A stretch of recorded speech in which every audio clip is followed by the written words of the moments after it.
We interrupt this Tampa coronation for a bit of a gyration. That fellow there, Ron Paul, someone had thrown a lay on him to say he is greeted here favorably as a rock star here, most definitely. Ron Paul telling me he likes this ticket. That doesn't mean he is supporting this ticket. Ron Paul, minutes ago. I didn't know what to expect. I knew we had a few friends here, but I was surprised with the enthusiasm and very pleased. Who got you the Hawaiian way? Who did that? Somebody. Someone in the Hawaii delegation. Yeah. You are, backing the ticket, but you're not wholeheartedly enthusiastic about it. Is that about right? No, that's about it. I haven't endorsed the ticket, and I endorse the principles I've been talking about for a long time, a lot of times on your show, and you know basically what that is. I'm endorsing, peace and prosperity and individual liberty, the Constitution, and I'm more intense on that than I am on the politics of it. So, in a way, as I drift away from the political action, I might even feel more comfortable. There's some things in politics that aren't a whole lot of fun. There's a lot of infighting. I never enjoy that. There's a little bit of that going on now, but I would just assume talk about business problems, economic problems, and the business cycle. Those are the things that really stir my interest. You prefaced your remarks, Congressman, saying you're not quite on board with this ticket then. Does it mean you could leave this convention not supporting it? No, I'm not intending to endorse anybody. Do you have any horse in this race you like? You mean in the total race? Well, Barack Obama, Mitt Romney. I'm not at this moment. I have no plans to endorse anybody, and I think most people realize that. But you're going to vote. I will probably vote. I've done that in the past. Would you err more on the side of Mitt Romney or not? On certain issues. But just remember. But is there a possibility you could vote for Barack Obama? Not too likely. Okay. Is there a possibility you could vote for the Libertarian candidate, Gary Johnson?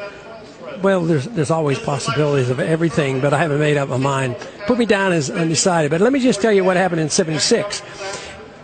Ford was president, right. And I was a big Reagan supporter. Went to the convention, but back then I wasn't. Nobody could really care. I never endorsed the ticket, and it was a non-event. I just didn't endorse it because Reagan was my guy. Well, you're a much bigger deal now. You're a national figure. Yeah, but that's only because you get me on your show all the time. But in all seriousness, Congressman, the candidates, Mitt Romney or Paul Ryan himself, in just an interview yesterday, was talking about this notion that, those enthusiastic backers of yours will rally around as you will rally around this ticket. They're confident you will and they will. Are they overconfident? Are they mistakenly confident? They might be jumping the gun a bit. What do you want to hear out of them? Because I'm not a block. I don't own my delegates. I'm a little bit different. I don't have, all right, I have these delegates. I'm going to release them. I can't release anybody. I don't own anything. They're going to do what they want to do.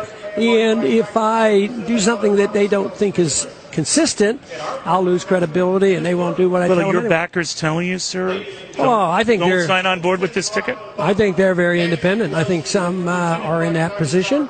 Some might, and some might go to different parties. But they're individuals, and when they ask me what to do, I said, "Do what you want to do." I don't see this as I see what I do as more of an intellectual movement, and we talk about revolution because we need a revolutionary change in our ideas. We just can't go along with the status quo.